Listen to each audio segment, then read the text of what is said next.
Hello Brian, my name is Subrata Samanta and I am from IIT Kanpur. So I am a tutor for the physics subject. So in the previous few classes we have learned that the various charge distributions and how to calculate the electric due to those charge distributions. Okay.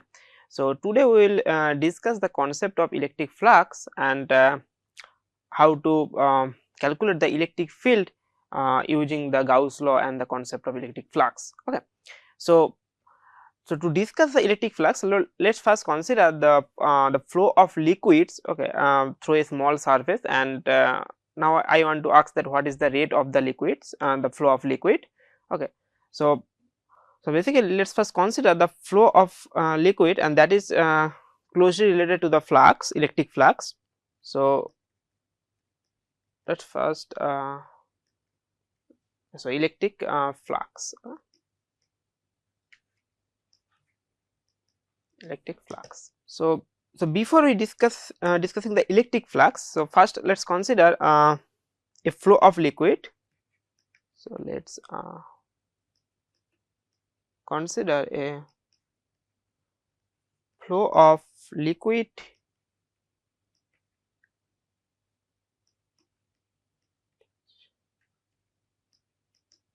velocity v vector, okay, and pass through a small surface that we denoted ds vector. Okay, so pass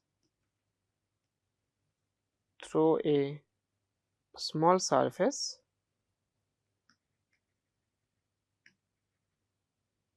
okay, so ds vector. So basically draw the diagram that this one is the velocity of a liquid. We places we consider a small surface, the ds, okay, and the area vector is perpendicular to the surface, okay, is normal to the surface always, this is the ds vector. Okay. So in this case the velocity of the fluid is parallel to the normal to the surface. Okay. So v vector is parallel to ds vector. Okay. So you consider a surface that is perpendicular to the fluid flow, okay, the perpendicular to the flow of the fluid. Okay. Want to ask the questions that what is the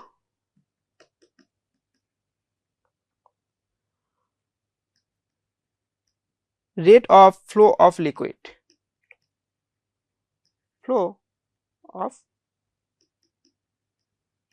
liquid.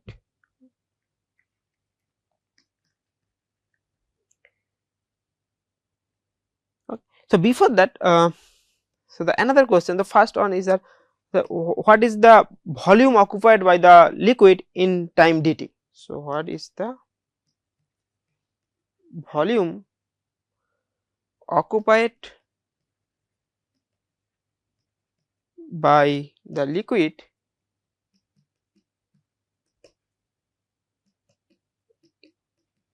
in time dt.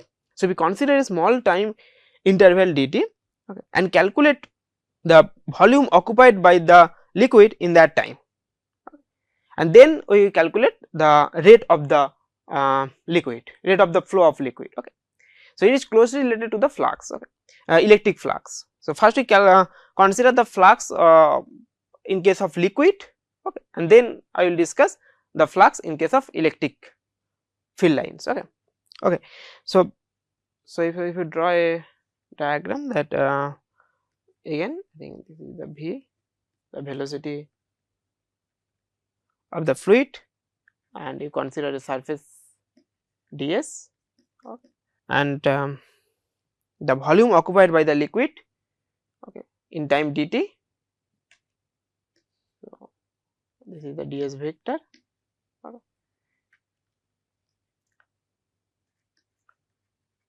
Volume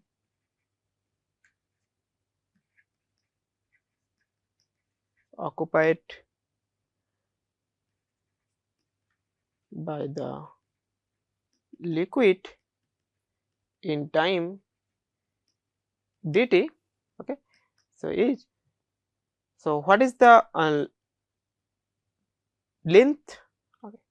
So because if you know that the surface area ds, so this ds vector dot the length, okay. So in dt time if the velocity is v, so the length one is v, times dt.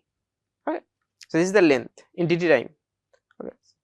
So the total volume is ds, okay, times the length, okay, the distance, basically the distance covered by the fluid in time dt.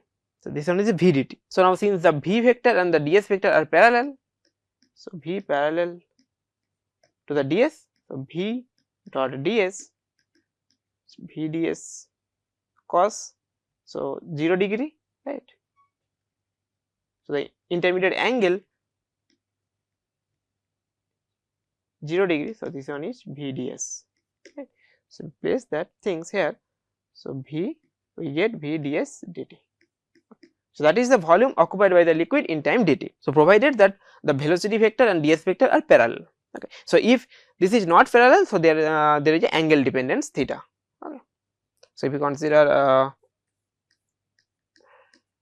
this one is v, if we consider a surface tilted, the tilted surface. Okay. So that means the area vector always perpendicular to the surface. Okay. So and so this one is angle theta with the flow of liquid. So in this case, the volume occupied by the liquid in time dt is v ds dt cos theta, right. So there is a theta dependence, cos theta dependence comes into the picture. Okay. So then we will calculate the rate of flow of liquid. Okay. So the rate of flow of liquid, the rate of flow of liquid is given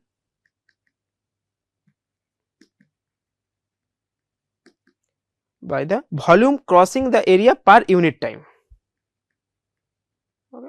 So volume crossing the area per unit time. So here we written down the volume occupied by the liquid in time dt. So now if we put dt equals to 1, that means unit time. So this one basically gives the rate of flow. Okay. So then this one becomes v ds, right. We put unit time dt is 1. Okay. So which is represented the flux of liquid flowing across the plane, that means across the surface ds. Okay. So in case of tilted surface, this one is v ds cos theta, right, v ds cos theta in general. Okay. In general, so which is represented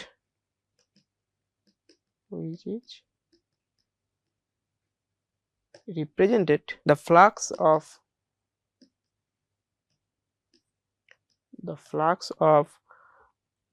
liquid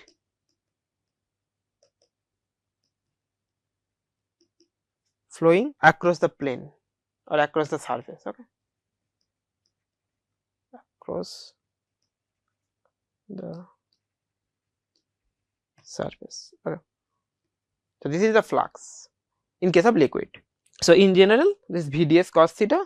So if we written in terms of in form of vector, okay. So then this one becomes v vector dot n cap ds. Okay. Basically, the n cap is the area vector. Okay. N cap.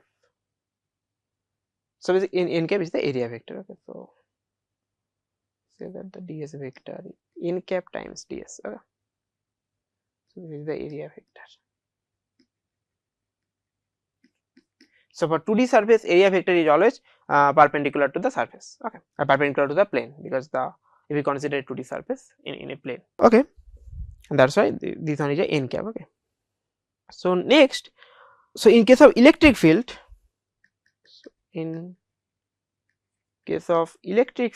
instead of fluid, electric field, we define an analogous quantity called electric flux. So we define an analogous quantity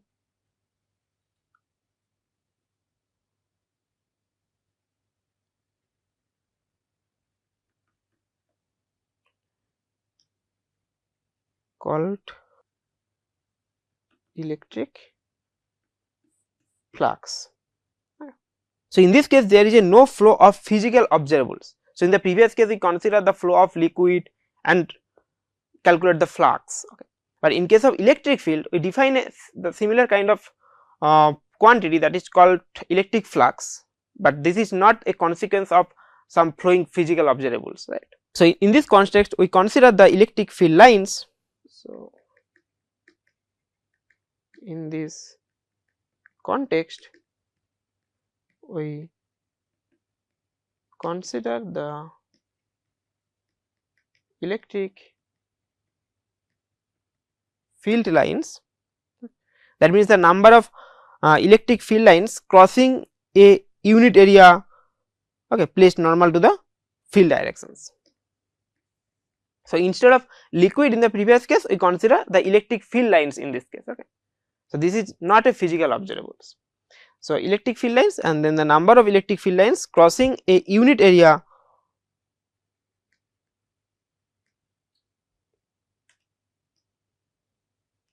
number of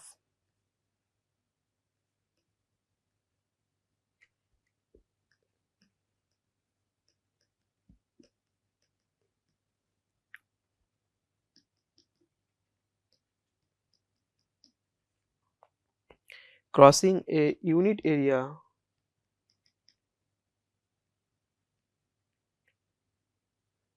placed normal to the field directions, similarly as before,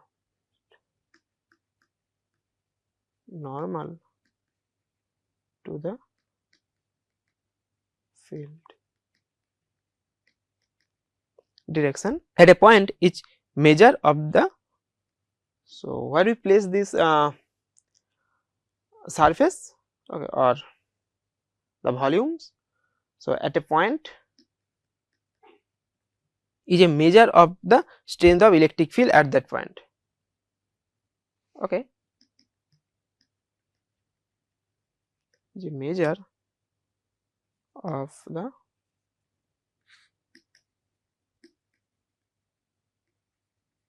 strength of electric field at that point.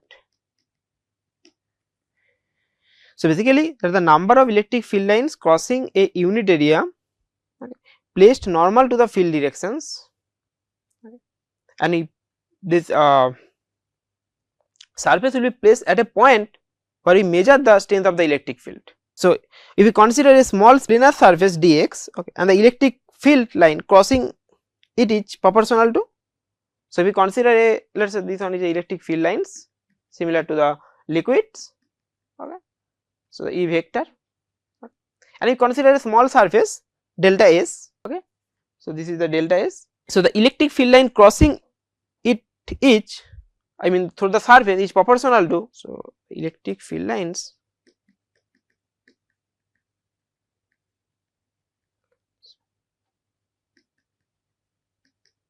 passing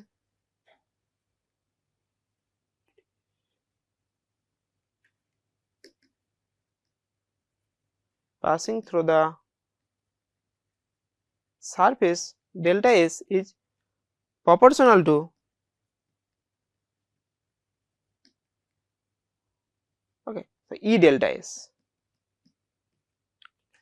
I mean the strength of the electric field at that point where the surface is present, okay, and times the area of the surface A, okay, so is proportional to E delta S.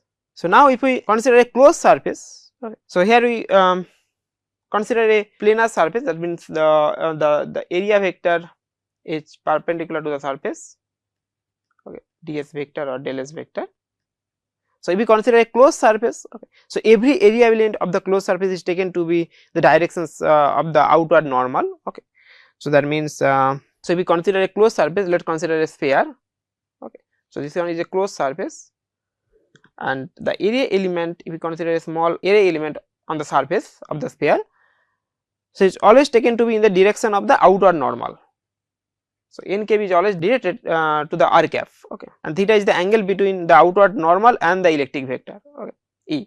So if we put in the electric field, let us say in these directions and place the sphere on that. So the angle theta is here, okay, in case of closed surface, and this one is a open surface, okay, this one is open surface. So therefore the electric flux delta phi, electric flux delta phi through an area element delta S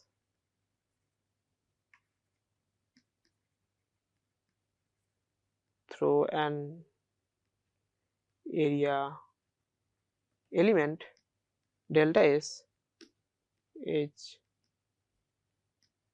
defined by delta phi E dot delta S, right. So this one is E delta S, in general cos theta dependence, right. So cos theta, and what is the unit of this flux? So this flux is delta phi for a area element delta S. So if we consider total flux over the whole surface, okay, we have to add all the small elements, okay, considered in the surface, okay. So I will come to this point. So what is the unit of flux? The unit Newton Coulomb inverse meter square, right. Since E, what is the unit of electric field E? It's Newton per Coulomb, right, and what is the unit of delta S is meter square, right. So we consider a surface, not volume, okay. So we calculate the total flux. So basically divide the surface into a small area element and calculate the flux at each element, okay. So we know the flux of a small area element ds, okay, this delta phi is E times ds, okay, and that is why we define for a small area element delta S. Now if you calculate the flux through an whole surface, we first split this surface into small elements, okay, and we know that what is the flux for a small area element, and then we actually algebraically add up, okay, for all area element. So therefore the total flux, so therefore the total flux through a surface S is phi is approximately, why we consider this approximate, I will come to this point. So sum over E dot delta S vector, right. In the delta S tends to 0 limit, tends to 0 limit, we know that the sum delta S, sum over delta S becomes integral, right. So here why we use the approximate sign here, since we consider the electric field is taken to be constant at the small area element, okay. So over the whole area element delta S, we consider the electric field is constant, but this one is not true, right. So in the limit delta S tends to 0, okay, which is consistent, the electric field is constant in the limit of delta S tends to 0. So that is why we consider delta S tends to 0 limit at the end, okay, and then the sum becomes an integral. So in the next class we will calculate, so we consider a sphere and calculate the electric flux, okay, passing through this sphere, okay. So we will see in the next class. Thank you.